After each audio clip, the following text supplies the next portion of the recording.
Assalamualaikum warahmatullahi wabarakatuh. Salam guru penggerak. Pada kesempatan kali ini saya akan memaparkan aksi nyata modul 1.4 budaya positif. Perkenalkan, saya Andi Nuni Suryani, calon guru penggerak angkatan 7 dari Kabupaten Sopeng dan sekarang mengajar di SDN 269 Alangkiangannya. Perkenalkan pula Bapak Kepala Sekolah saya, Bapak Tasriadi, Ibu pengajar praktik saya, Ibu Rosnaini, dan Ibu fasilitator saya, Ibu Satwika Triyanti. Latar belakang. Menurut Bapak Ki Hajar Dewantara bahwa pendidikan itu menuntun kodrat anak agar bisa mencapai keselamatan dan kebahagiaan yang setinggi-tingginya. Agar hal tersebut terwujud, maka perlu pemahaman budaya positif pada diri anak. Budaya positif merupakan nilai-nilai, keyakinan-keyakinan, dan kebiasaan-kebiasaan di sekolah yang berpihak pada murid, agar murid dapat berkembang menjadi pribadi yang kritis, penuh hormat, dan bertanggung jawab. Sebagai upaya pembentukan karakter siswa, sangat diperlukan penerapan budaya positif melalui pemanfaatan keyakinan kelas maupun keyakinan sekolah. Tujuan aksi nyata ini ialah terwujudnya murid yang berkarakter dalam bingkai profil pelajar Pancasila melalui penerapan budaya positif. Tolak ukur aksi nyata ini ialah murid memiliki karakter yang lebih baik seperti bertanggung jawab, mandiri, dan santun dengan indikator jarang atau tidak ada murid yang melanggar peraturan atau keyakinan kelas. Eliminasi tindakan. Pada minggu pertama, saya melakukan sosialisasi dengan pimpinan dengan rekan guru terkait budaya positif yang ingin saya bangun, yaitu melalui penyebaran pemahaman kepada Bapak Kepala Sekolah dan teman-teman rekan guru yang lainnya. Selanjutnya, saya akan menyusun keyakinan kelas bersama dengan murid melalui tahap menanyakan keinginan dan kebutuhan selama proses pembelajaran berlangsung di kelas maupun di luar kelas, sampai kepada tahap penandatanganan hasil keyakinan kelas.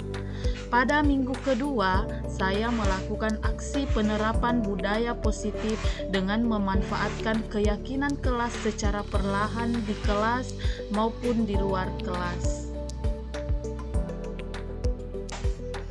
Pada minggu ketiga, saya melakukan observasi dan meminta murid melakukan penilaian diri terkait keterlaksanaan keyakinan kelas yang dibuat secara jujur.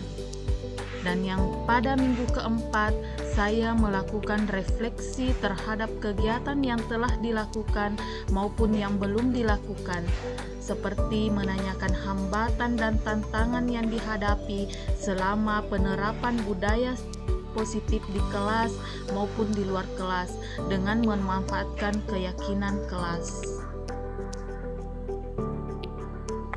Dukungan yang saya butuhkan dalam penerapan aksi nyata ini yang pertama ialah kepada orang tua murid yang mungkin bisa membantu saya dalam memantau maupun membimbing penerapan budaya positif di rumah.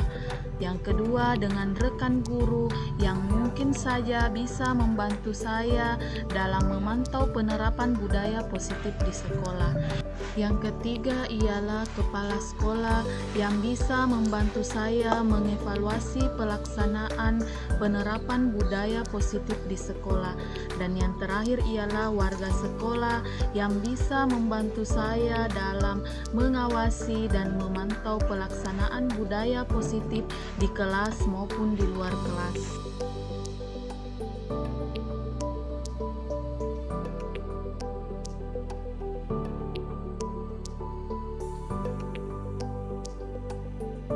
Bismillahirrahmanirrahim. Assalamualaikum warahmatullahi wabarakatuh. Waalaikumsalam warahmatullahi wabarakatuh. Sebelumnya saya ucapkan terima kasih kepada Bapak dan Ibu guru yang sempat hadir pada hari ini. Puji syukur kita panjatkan kehadirat Allah Subhanahu wa taala karena pada hari ini kita masih sempat hadir dan berkumpul di tempat yang sangat sederhana ini guna untuk membantu saya dalam melakukan aksi nyata saya dalam modul 1.4 penerapan budaya positif. Adapun kegiatan yang saya lakukan ini yaitu untuk melatih saya dan lebih memberi pemahaman kepada saya bagaimana untuk menjadi calon guru penggerak ke depannya, khususnya di sekolah saya SDN 269 Al-Aqiqah.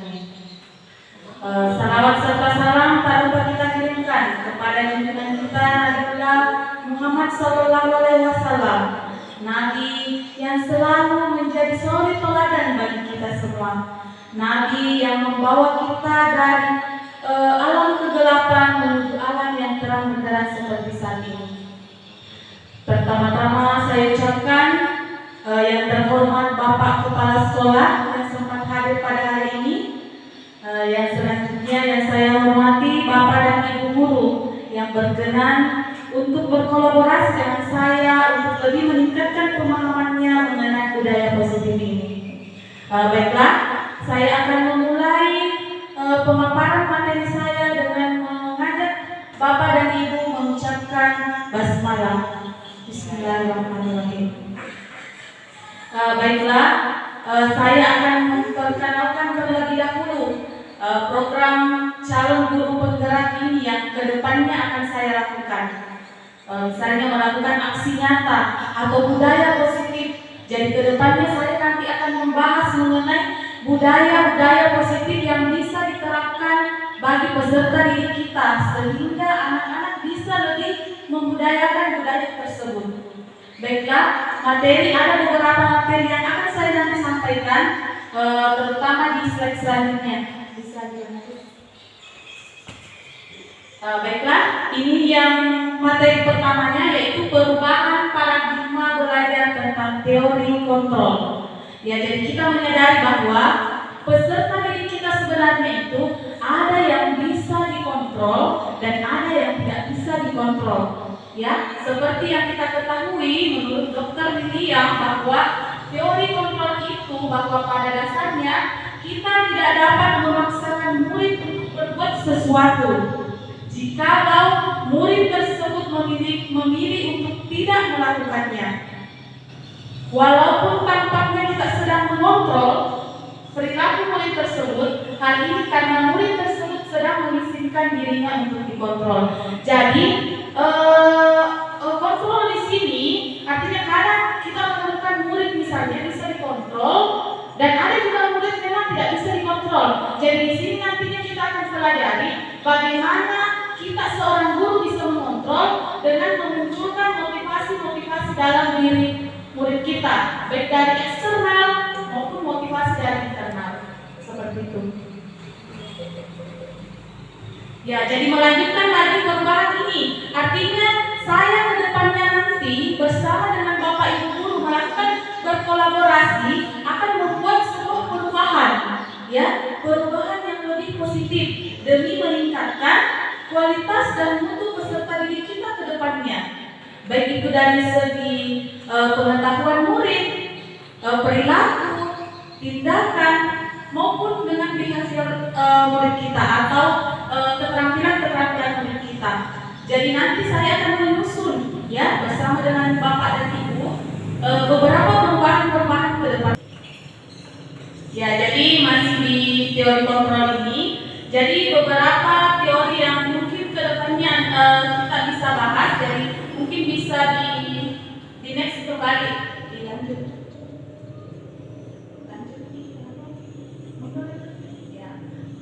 Oke. Sekarang selanjutnya mengenai disiplin positif.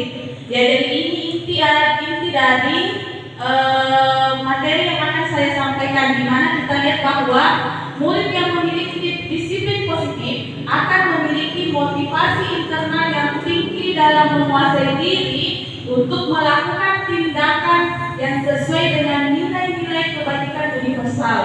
Sebagai pendidik, tugasnya adalah membimbing siswa untuk memiliki disiplin diri yang berasal dari dalam diri. Siswa dalam melakukan disiplin positif tidak terlepas dari motivasi yang ingin mereka capai. Jadi, disiplin positif nanti ini adalah perilaku-perilaku positif yang muncul dalam diri peserta didik yang bisa saja dituntun dari guru. Artinya, sebelum kita mengajarkan siswa kita untuk melakukan hal yang baik, maka terlebih dahulu kita dulu yang harus melakukannya, Bapak Ibu. Ya, artinya kita menjadi teladan, kita menjadi contoh. Misalnya kita mau siswa kita rapi, maka kita dulu yang berpenampilan rapi sebelum ke sekolah. Kalau misalnya kita mau siswa kita tersenyum, ketika misalnya kita bertemu dengan ibu guru atau bapak guru, maka kita yang pertama dulu menyapa siswa kita. Jadi akan terbiasa budaya-budaya positif itu atau sikap-sikap positif akan muncul dengan sendirinya. Ya, seperti itu Bapak Ibu guru. Kemudian misalnya kalau kita di dalam kelas, kita mau misalnya membiasakan bagaimana anak selalu berdoa. Ya, kita berdoa sebelum kita memulai pelajaran atau sebelum kita melakukan aktivitas apapun, maka kita selalu ingatkan, awalnya memang kita ingatkan. Kemudian kita sampaikan bahwa ini manfaatnya ketika kita melakukan ini. Ya, ketika misalnya kita berdoa sebelum belajar, ini manfaatnya. Jadi mereka akan termotivasi secara internal, ya, dalam diri mereka bahwa saya harus berdoa sebelum saya belajar. Saya harus belajar agar saya bisa menjadi berprestasi. Ya, karena tanpa belajar, ketika misalnya saya tidak memperhatikan guru ketika guru menjelaskan, maka otomatis saya juga tidak bisa memahami apa yang disampaikan oleh ibu guru saya misalnya.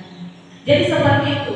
Jadi nanti di sini saya akan bagaimana mengajarkan atau memberikan pelajaran sedikit bagaimana memotivasi anak-anak dari dalam diri, ya, yang dimulai dari diri ibu guru dulu.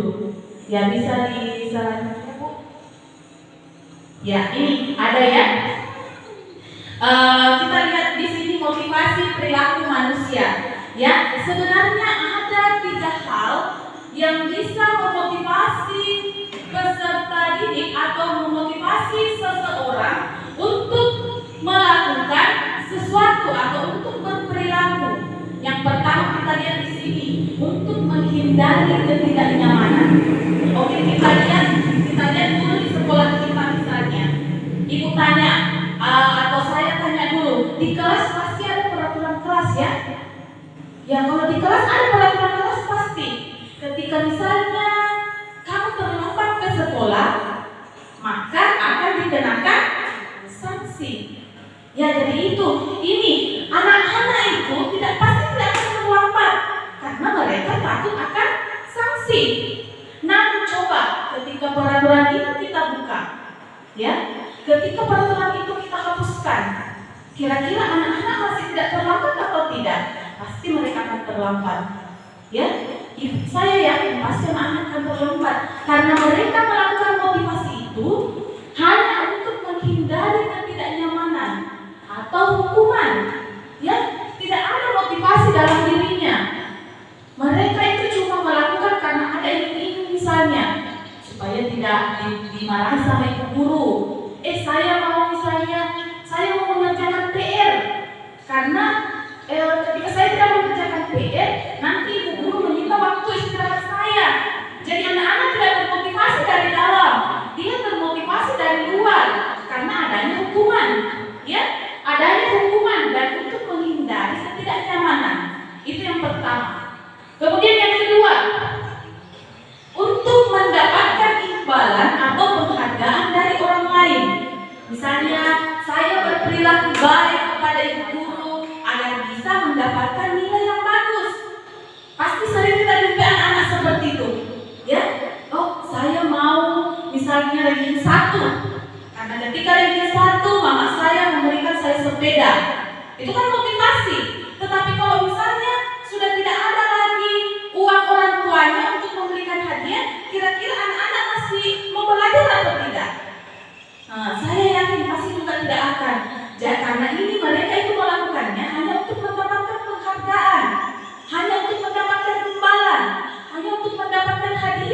Jadi ini motivasi yang pertama dan yang kedua ini sebisa mungkin kita minimalkan di dalam lingkungan kelas kita.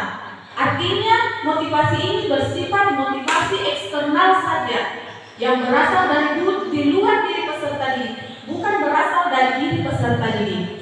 Ya. Kemudian ini yang ketiga, ini yang seharusnya kita terapkan sebagai guru, ya, agar peserta didik kita nanti bisa mencapai kebahagiaan yang setinggi-tingginya sesuai dengan apa yang dikatakan oleh Bapak Ki Hajar Dewantara, Bapak Pendidikan Indonesia. Nah, ini motivasi yang ketiga, untuk menjadi orang yang mereka inginkan dan menghargai diri sendiri dengan nilai-nilai yang mereka percayai. Artinya, kita tidak usah buat peraturan di dalam kelas. Kita hanya misalnya memberikan pemahaman kepada peserta didik. Ketika kita memberikan kepercayaan bahwa saya harus berkata jujur. Ketika saya tidak berkata jujur, maka akibatnya akan jauh lebih besar. Seperti ini akibatnya. Saya harus belajar. Ya, saya harus belajar. Ada kepercayaan dalam diri bahwa saya harus belajar supaya saya bisa menjadi orang yang berguna ke depannya. Bukan, jadi ini motivasi harus kita tumbuhkan. Ini tugas kita sebagai pendidik. Kita harus menumbuhkan itu. Bagaimana caranya kita menumbuhkan itu? Jadi nanti di slide selanjutnya akan saya jelaskan bahwa caranya seperti ini. Ini kan kita bahas kulit-kulitnya dulu, ya. Intinya nanti kita harus menerapkan motivasi yang ketiga ini di dalam lingkungan kelas kita. Jadi anak-anak itu memiliki rasa percaya diri, ya, untuk melakukan hal yang baik, bukan dari iming-iming imbalan hadiah, ya. Jadi itu seperti itu. Bisa dilanjutkan, ya? Ya. Jadi setelah kita mengetahui motivasi yang bisa merubah perilaku seseorang, maka selanjutnya kita lihat dulu, ya, apa sebenarnya kebutuhan dasar kita. Apa sebenarnya kebutuhan dasar seorang murid, apa yang dibutuhkan murid kita. Jadi sebelum kita memberikan pembelajaran, kita dulu harus mengetahui apa yang mereka butuhkan. Jangan sampai kita memberikan A misalnya, tapi mereka membutuhkan B. Jadi itu yang mesti kita tinjau dulu, ya. Jadi di sini ada empat kebutuhan dasar manusia, ya, yang bisa kita pedomani. Yang pertama, kebutuhan untuk bertahan hidup. Artinya ini sudah kita pahami semua, ya. Kebutuhan untuk bertahan hidup misalnya untuk makan, minum, ya. Jadi itu kebutuhan dasar kita. Memang kita harus bekerja, ya, untuk apa lagi? Untuk memenuhi kebutuhan dasar kita supaya kita bisa makan, minum, berpakaian, dan lain-lain sebagainya. Kemudian cinta dan kasih sayang. Artinya sebenarnya seorang murid itu, ya, kadang itu menganggap bahwa gurunya itu adalah seorang monster. Padahal tidak boleh, ya. Seorang murid itu seharusnya menganggap bahwa itu gurunya adalah orang tua di rumah yang bisa diajak sharing, yang bisa diajak berkomunikasi kalau ada masalah, ya. Misalnya ini anak-anak itu sebenarnya butuh cinta dan kasih sayang di dalam pendidikan. Ketika misalnya cinta dan kasih sayang dari mereka sudah tidak ada, maka mereka asal kerja tugas saja, ya.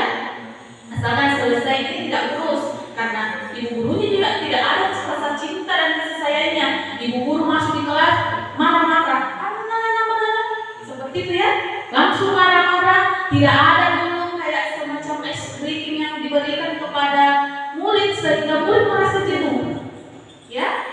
Oke, yang ketiga, kebutuhan dasar penguasaan. Jadi terkadang kita melihat siswa kita di dalam kelas, ya, terkadang kita melihat di dalam kelas ada siswa yang ingin berkuasa. Memang kita tidak bisa menghindari, karena memang itu adalah kebutuhan dasar kita. Kita mau menjadi yang terbaik, kita mau jadi penguasa, kita mau menguasai teman-teman kita misalnya, ya. Itu memang sudah dasar dari kebutuhan kebebasan. Ya, jadi sebenarnya ini kebebasan hampir sama dengan kemerdekaan. Yang sekarang mungkin misalnya kita tidak bisa mendapatkan dan tidak bisa misalnya kita lihat yang selama ini.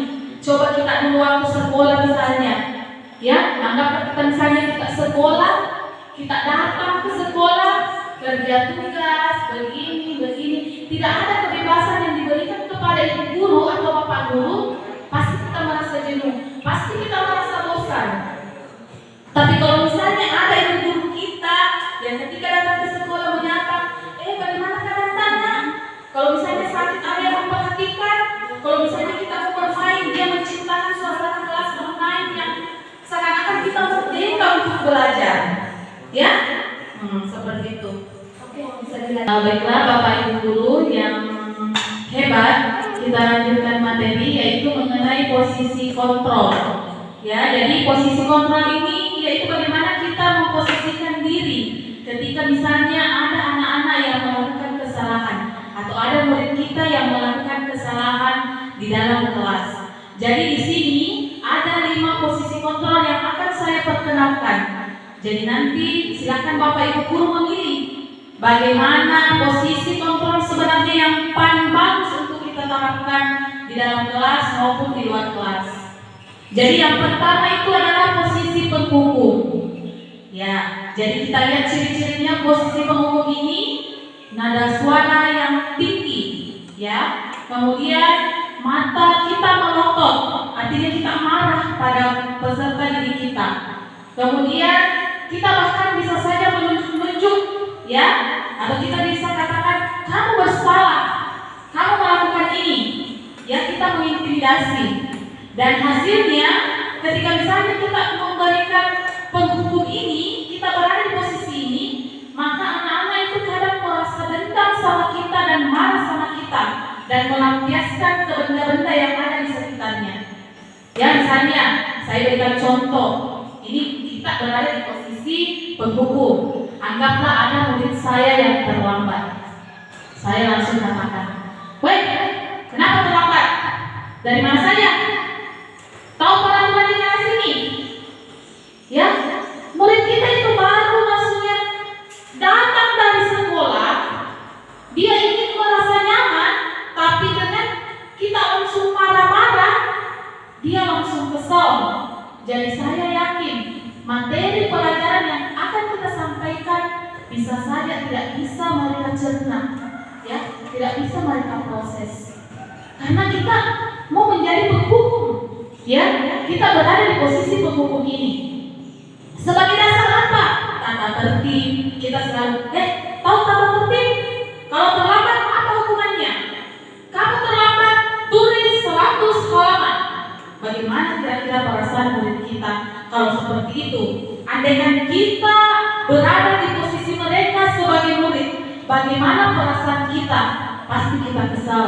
Itu ya Bapak Guru.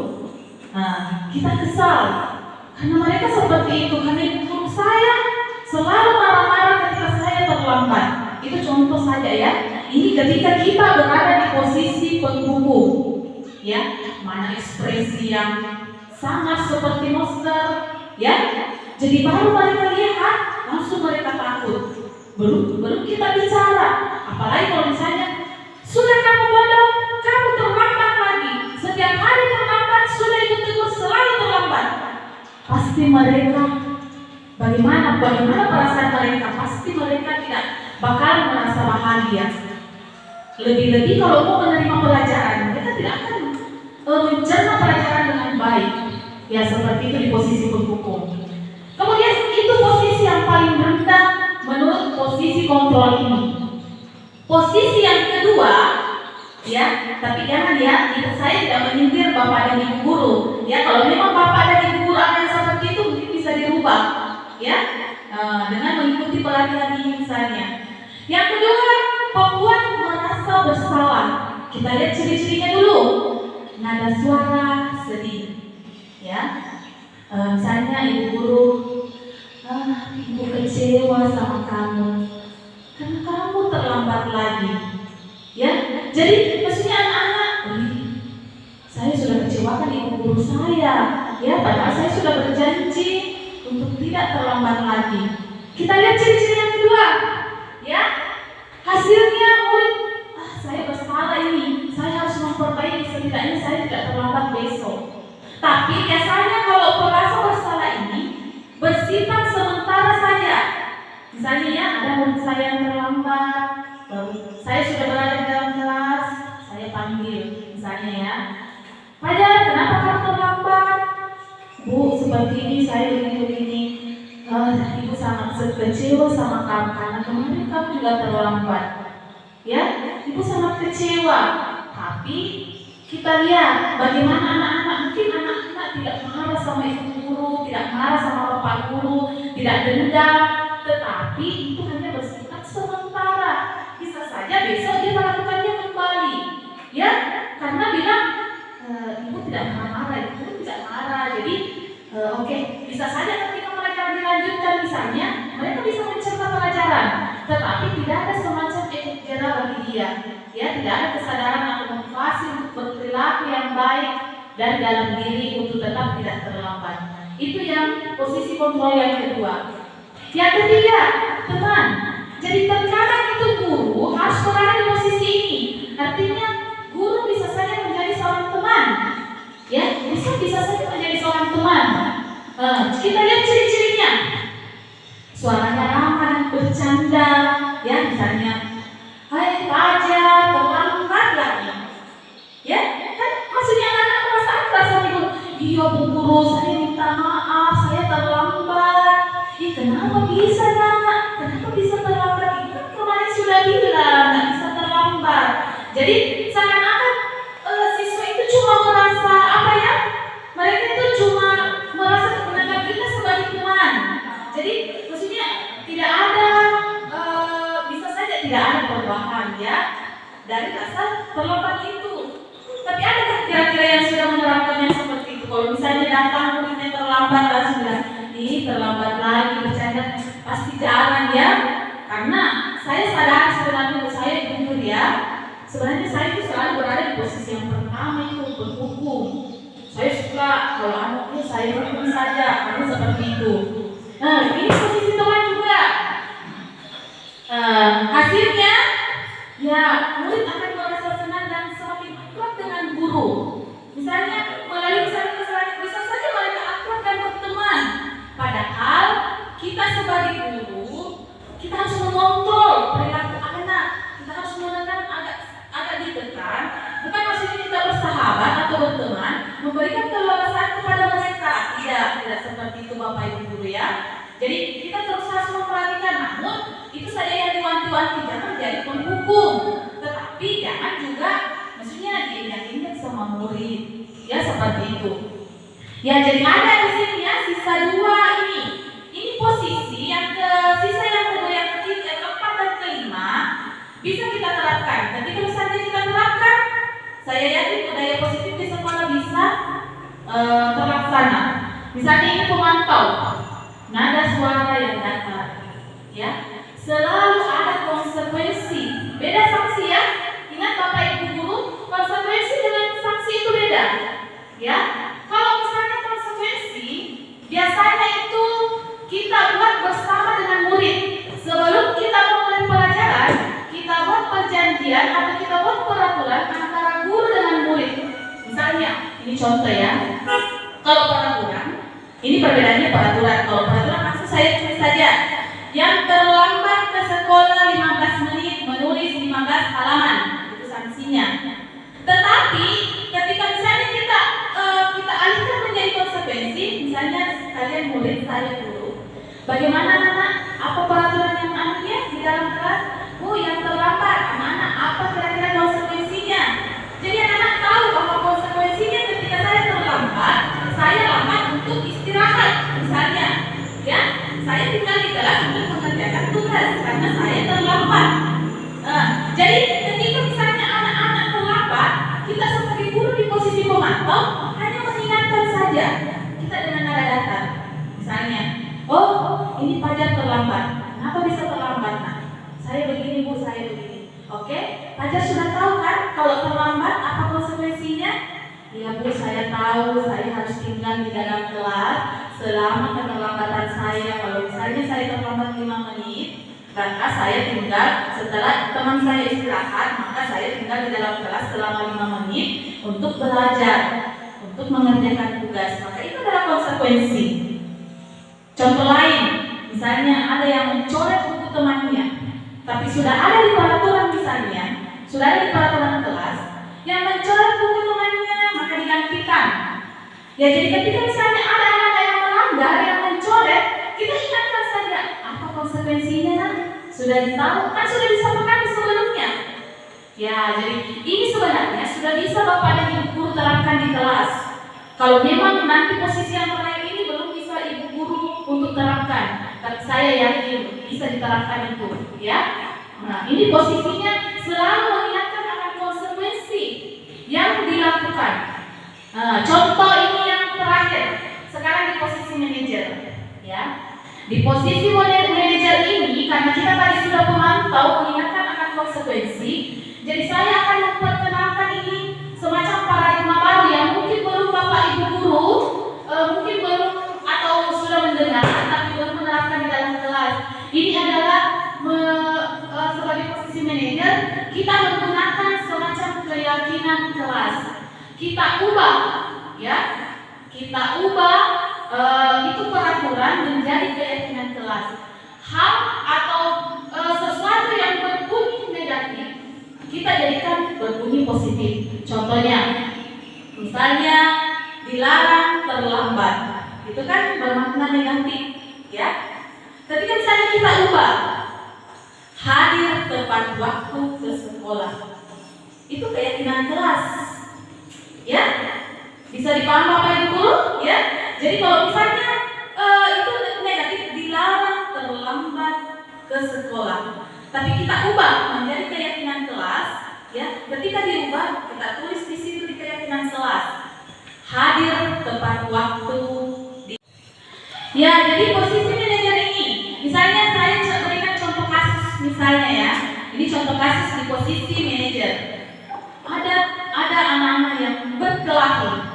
Misalnya si Fajar dengan si Imran yang bertengkar. Itu si Fajar mengangkat misalnya kera leher si Imran, akhirnya kera lehernya itu Imran atau bajunya itu kanci bajunya terlepas, ya. Kemudian datanglah guru. Dia berada di posisi manajer ini, ya. Dia berada di posisi manajer. Jadi ketika misalnya datang, langsung dia melerai keduanya, kemudian bertanya, kenapa ini? Kenapa ini? Fajar kenapa? Dia tadi mengirim saya. Datang lagi, tidak Bu, saya tidak mengirim, dia yang mengirim begini. Nah, langsung kita lihat siapa yang korban di sini. Itu adalah si Imran, karena kanci bajunya terlepas. Dia yang dipukul sama Fajar misalnya, ya. Dan kita datang, Fajar kamu ke sini, Imran kamu ke sini. Satu sebagai korban, satu sebagai misalnya tersangka.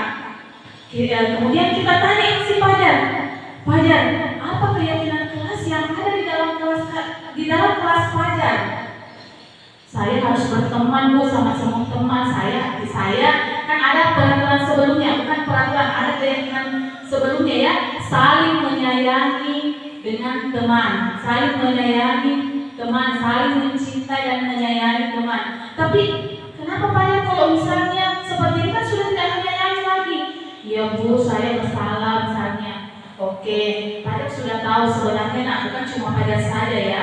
Kita katakan seperti itu, bukan cuma Fajar saja yang pernah melakukan. Ibu juga pernah kok melakukan seperti itu. Banyak kok teman Fajar yang pernah melakukan seperti itu. Tapi bagaimana kira-kira? Itu baju Imran sudah seperti itu. Jadi kita tanya lagi Imran bagaimana ini? Baju kamu? Pokoknya Bu, saya mau baju saya bagus sekali. Tidak boleh tidak bagus ini, harus bagus Bu. Jadi bagaimana ini Fajar? Apakah Fajar bersedia untuk memperbaiki? Ya, karena posisi manajer ini memang bagaimana kita memperbaiki sesuatu yang salah, ya. Jadi kita tanya bagaimana kira-kira Fajar? Saya juga tidak tahu Bu. Nah, kita bisa tawarkan bagaimana kalau Fajar menjahitkan bajunya Imran, ya. Tapi Bu, saya tidak tahu menjahit. Mau nggak? Kita tanya lagi, mau nggak Fajar itu ajar menjahit? Kan secara tidak langsung kita ajar, ya. Langsung bilang Fajar, Nah, jadi bagaimana Pak? Sudah mau memperbaiki kesalahan? Mau. Jadi di posisi manajer ini, ketika kita menemukan seorang anak atau murid yang melakukan kesalahan, bagaimana cara kita supaya dia bisa memperbaiki kesalahan tersebut? Ya, bukan cuma menerima konsekuensi saja seperti tadi yang pemantau misalnya, ketika misalnya bertengkar langsung minta maaf selesai. Ya, itu tidak seperti itu. Tetapi kalau misalnya ini yang di manajer, bagaimana supaya sesuatu yang salah itu bisa baik kembali. Misalnya ada yang mencoret-coret di bukunya temannya atau di mejanya temannya, bagaimana yang mencoret-coret itu bisa kembali memperbaiki mejanya temannya. Jadi mereka itu termotivasi untuk tidak melakukan kesalahan, karena mereka tahu ketika saya melakukan kesalahan, maka saya harus memperbaiki. Itu yang perlu ditanamkan. Beda kalau misalnya kita di posisi penghukum, kan kalau saya tonjok misalnya ini, palingan ibu marah-marah saja, sudah marah-marah sudah selesai, ya. Tapi tidak ada untuk bagaimana dia memperbaiki. Maka di situlah letak perbedaan antara posisi manajer ini dengan posisi-posisi yang lain. Ya, karena kalau memang di manajer ini, bagaimana murid memperbaiki kesalahan. Coba kalau misalnya ada yang membuat ini, perbaiki. Misalnya, Bu, aku minumanku. Ya, misalnya aku minum minumanku. Bagaimana supaya dia bisa memperbaiki? Bisa saja, nggak bandingkan kah? Ya, atau dibuatkan seperti itu. Jadi saya berharap ketika misalnya Bapak Ibu guru sudah paham mengenai materi ini, bisa menerapkan sedikit demi sedikit. Kalau memang Bapak Ibu guru belum bisa berada di posisi manajer ini, bisa saja dimulai dari posisi teman, dilanjut dengan pemantau, kemudian di manajer. Ketika itu perlu diingat bahwa dalam membuat sebuah keyakinan kelas, maka siswa itu harus dilibatkan. Bukan cuma kita yang membuat keyakinan kelas itu, tapi siswa secara langsung dilibatkan. Jadi kita tahu apa yang mereka suka atau apa kebutuhan mereka yang mereka butuhkan ketika akan belajar dan yang tidak mereka butuhkan. Jadi seperti itu. Kemudian bersedia mengikuti kembali keyakinan kelas dari waktu ke waktu. Jadi jangan setelah kita misalnya membuat keyakinan kelas, langsung begini saja. Kita tidak lakukan evaluasi. Tidak Bapak Ibu guru ya. Jadi kita tetap melakukan evaluasi, apakah itu per minggu, per bulan, maupun per tahun misalnya. Oke ya. Jadi bisa dilanjut materi yang terakhir.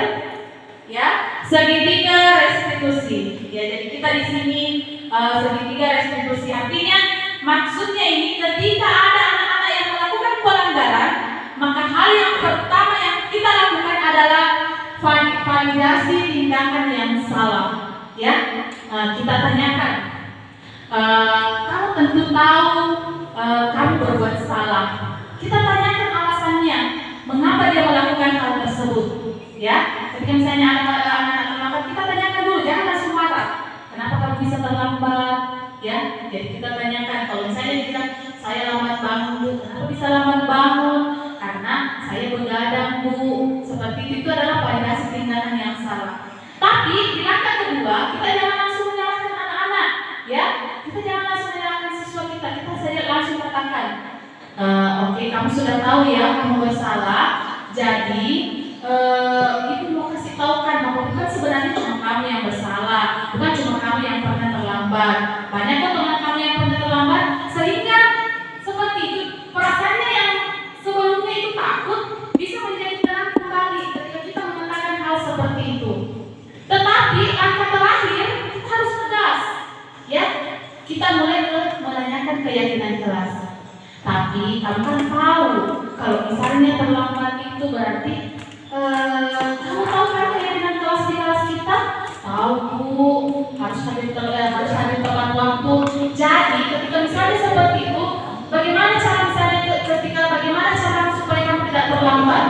Ya, bagaimana caranya? Langsung dia sendiri yang memberikan solusi dari keterlambatannya. Bisa saja dia mengatakan, saya akan meminta orang tua saya untuk membantukan. Itu yang pertama. Oke, bagaimana saya bisa mengetahuinya? Bisa Bu, ditanya langsung sama orang tua saya. Kemudian saya Bu tidak akan begadang.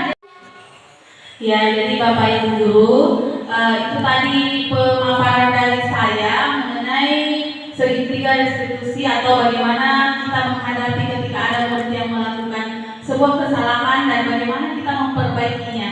Bagaimana seorang murid kita bantu untuk memperbaiki kesalahan apa yang telah mereka lakukan dengan memanfaatkan keyakinan kelas yang ada mungkin di kelas masing-masing.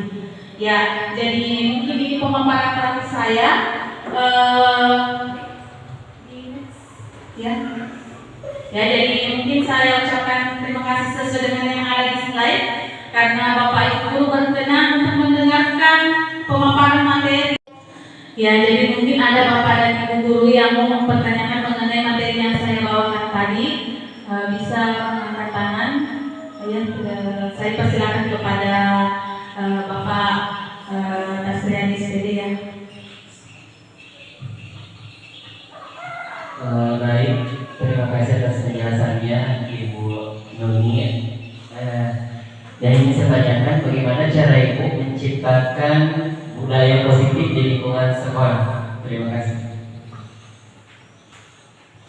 Seperti itu penjelasan dari saya tadi, jadi mungkin perubahan positif atau budaya positif yang saya terapkan itu mulai dari saya menerapkan keyakinan dalam kelas, kemudian saya mengevaluasi secara terus-menerus sehingga bisa membudaya bagi peserta didik untuk tidak mungkin melakukan kesalahan, itu yang pertama, dan selanjutnya bisa selalu berjalan sesuai dengan apa yang diharapkan, sesuai dengan harapan pendidikan Indonesia, menciptakan proses pendidikan yang merdeka tanpa tekanan dari guru maupun pihak stakeholder sekolah. Seperti itu Bapak. Mungkin masih ada pertanyaan dari Bapak atau Ibu guru. Ya, saya persilahkan.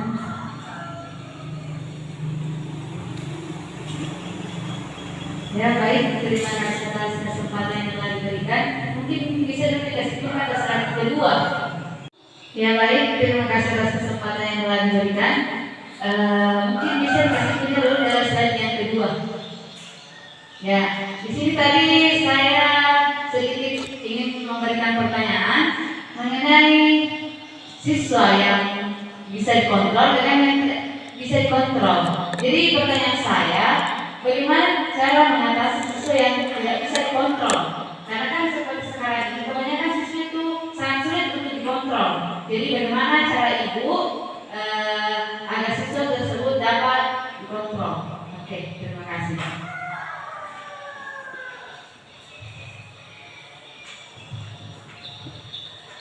Baiklah, terima kasih atas kesempatan kembali yang diberikan untuk menjawab pertanyaan dari Ibu Ningsi.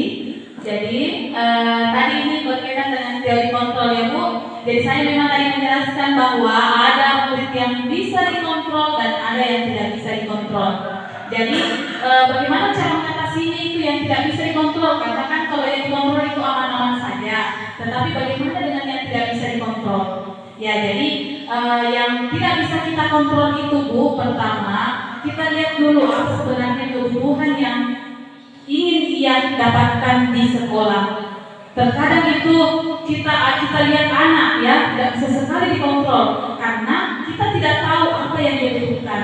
Makanya kita melakukan pendekatan persuasi misalnya dengan dia, ya kita tanyakan, kan sudah saya tadi jelaskan bahwa di dalam keyakinan kelas kita membebaskan murid untuk memasukkan apa yang dia butuhkan, apa yang dia inginkan di dalam keyakinan kelas tersebut, sehingga kita tahu bahwa misalnya, oh dia mau bermain sambil belajar misalnya, Bu saya suka bermain, saya tidak suka Bu kalau duduk-duduk begini, saya tidak ada permainan monoton misalnya, saya tidak mau seperti itu Bu. Jadi bisa saja kita sebagai guru kita memberikan bagaimana kita menciptakan sebuah permainan di dalam kelas. Contoh misalnya perkalian misalnya, ada sebuah perkalian itu Bu susah sekali kalau perkalian. Jadi kalau ada perkalian dia hanya mengganggu temannya saja, tidak mau ikut belajar. Tapi bagaimana seorang guru itu menciptakan sebuah permainan dalam perkalian?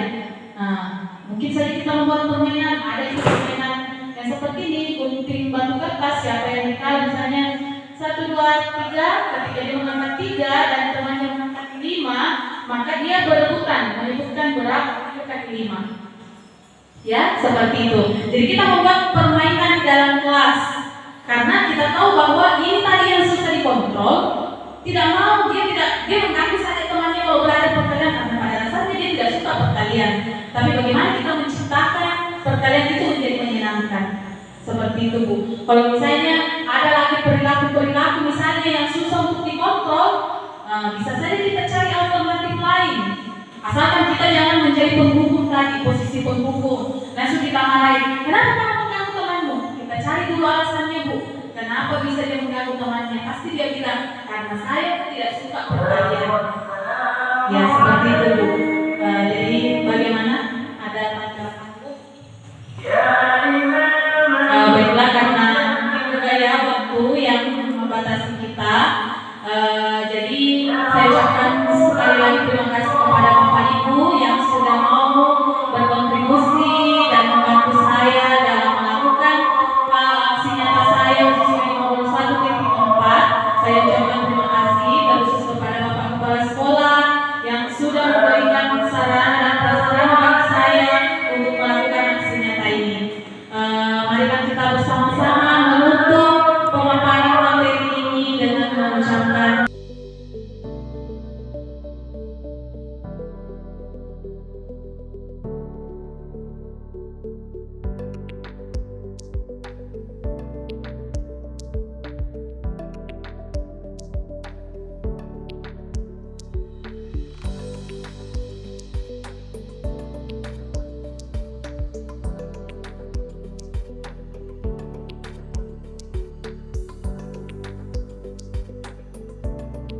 Assalamualaikum warahmatullahi wabarakatuh.